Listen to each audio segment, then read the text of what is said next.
बहुत समय बाद किसी फिल्म में फीमेल नेगेटिव रोल दमदार लिखा गया। ये फिल्म है पुष्पा। नो डाउट इस फिल्म के लीड एक्टर्स अल्लू अर्जुन और रश्मिका मंदाना हैं, लेकिन इस फिल्म में एक और किरदार की बहुत बात हो रही है। वो किरदार है दक्षा का। साड़ी पहनती है, पति की सेवा करती है, लेकिन जब पति बात ना माने तो फिर पति को गाली भी देती है और पति का गला ब्लेड से भी चीर देती है। बातें मीठी भी करती है, लेकिन जब बात बिगड़े तो जबान से ब्लेड भी चलाती है। कुछ ऐसा खतरनाक किरदार दिखा दक्षा का।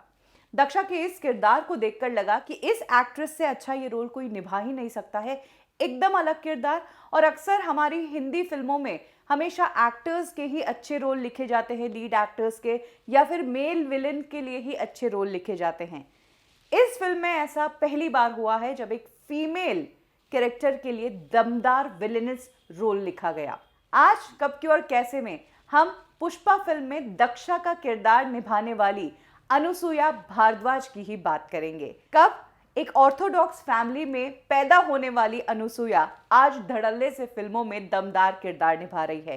क्यों जिस लड़के को पसंद करती थी उससे 9 साल तक अनुसुया शादी नहीं कर पाई, और कैसे अनुसुया की हर बात कंट्रोवर्सी में बदल जाती है।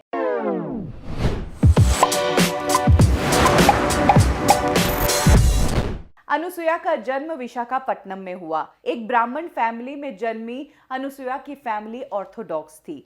बाहर निकलना अलाउड नहीं और लड़कों से बात करना अलाउड नहीं। 3 बहनें थी। पिता कांग्रेस के लिए काम करते थे। अनुसुया ने स्कूलिंग तो वहीं से की और उसके बाद वो हैदराबाद आ गई आगे की पढ़ाई के लिए।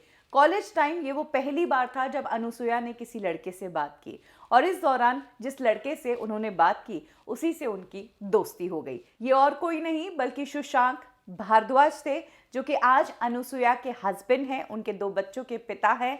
ये एक बैंकर है। अनुसुया जिस वक्त एमबीए कर रही थी उस वक्त उन्हें फिल्म इंडस्ट्री के बारे में दूर दूर तक पता नहीं था। हालांकि कॉलेज टाइम में उन्होंने एक फिल्म में जूनियर आर्टिस्ट का किरदार किया था। ये फिल्म थी एनटीआर की नागा, और इसमें एक दिन के काम के उन्हें 500 रुपए मिले थे। कॉलेज टाइम में इस तरह के ऑड जॉब्स हर कोई करता है, अनुसुया ने भी की थी। एमबीए करने के बाद अनुसुया ने एक प्राइवेट कंपनी में एचआर मैनेजमेंट को ज्वाइन किया। वो एचआर टीम का हिस्सा थी। यहाँ पर कुछ समय काम करने के बाद उन्होंने एक न्यूज़ चैनल ज्वाइन कर लिया और वहाँ पर वो न्यूज़ प्रेजेंटर बन गई। अनुसुया बहुत बेहतरीन तरीके से न्यूज़ प्रेजेंट किया करती थी, और जिस तरीके से वो नैरेटिव देती थी किसी भी खबर का, लोगों को वो पसंद आता था। साक्षी टेलीविजन था जिस पर अनुसुया एक न्यूज़ एंकर के तौर पर काम करती थी। अनुसुया अपने करियर में आगे बढ़ चुकी थी, लेकिन फैमिली बहुत ही ज़्यादा ऑर्थोडॉक्स थी और सुशांक से उनकी शादी के लिए तैयार नहीं हो रही थी। अनुसुया को अपने प्यार को पाने के लिए और उसके साथ घर बसाने के लिए 9 साल तक अपने पेरेंट्स को कन्विंस करना पड़ा। अनुसुया एंकरिंग में अच्छी थी और यहीं से उन्हें टीवी के ऑफर्स आने लगे।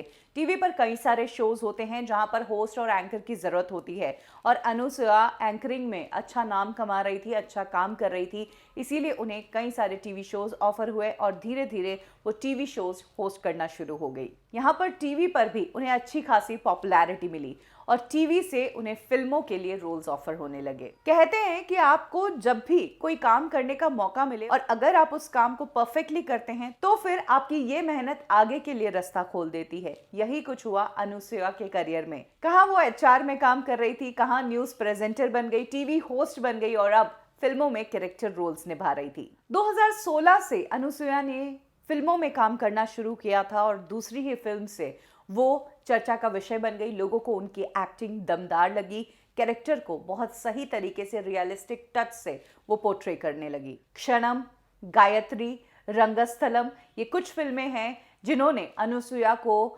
साउथ इंडस्ट्री में बड़ा नाम बना दिया, और अब बड़े बड़े प्रोड्यूसर्स, डायरेक्टर्स अनुसुया को अपनी फिल्म में दमदार किरदार वाले रोल्स देना चाहते थे।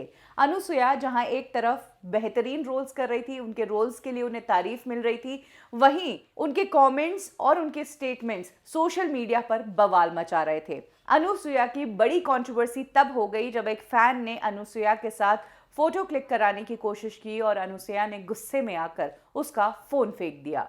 सोशल मीडिया पर तब अनुसुया के इस रवैये की काफी निंदा की गई थी और लोगों ने नाराजगी जताई थी। इतना ही नहीं, जब विजय देवरकोंडा की फिल्म अर्जुन रेड्डी आई थी और इस फिल्म में मां की कुछ गालियां थी, तो उस पर भी अनुसुईया ने ट्विटर पर कहा था कि मां की गाली देना, मां के नाम को अपशब्द में इस्तेमाल करना, ये कब का ट्रेंड हो गया। पूरी टीम ने काम अच्छा किया है, लेकिन यहां पर ये टीम चूक गई। सबसे बड़ी बात, उस वक्त अर्जुन रेड्डी फिल्म सभी को पसंद आ रही थी, लेकिन ऑन द कॉन्ट्ररी अनुसुईया ने जब ये ट्वीट किया था तो सभी की नजरें उनके ट्वीट पर थी। अनुसुईया ने एक टीवी शो भी होस्ट किया था जिसका नाम था जबरदस्त, और उस शो में उनके पहनावे पर साउथ इंडस्ट्री के एक्टर, पॉलिटिशियन कोटा श्रीनिवास राव ने कहा था कि अनुसुईया जो है काम अच्छा कर रही है, लेकिन कपड़े थोड़े ढंग के पहने।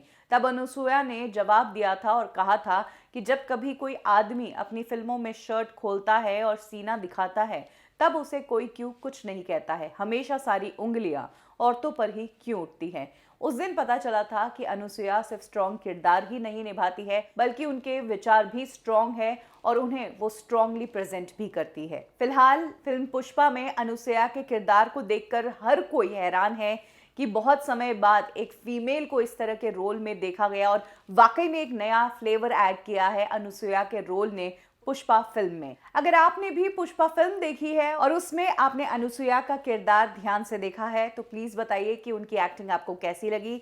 साथ ही हमारे बॉलीवुड इंडस्ट्री में कौन ऐसी एक्ट्रेस है जो इस तरीके से फीमेल विलेन के या फीमेल नेगेटिव किरदार दमदार तरीके से निभा सकती है, जैसे कि अनुसुईया ने पुष्पा फिल्म में निभाया है। कमेंट सेक्शन में जरूर शेयर करें। कब, क्यों और कैसे में अभी के लिए बस इतना ही। फिर मिलेंगे एक और कहानी के साथ।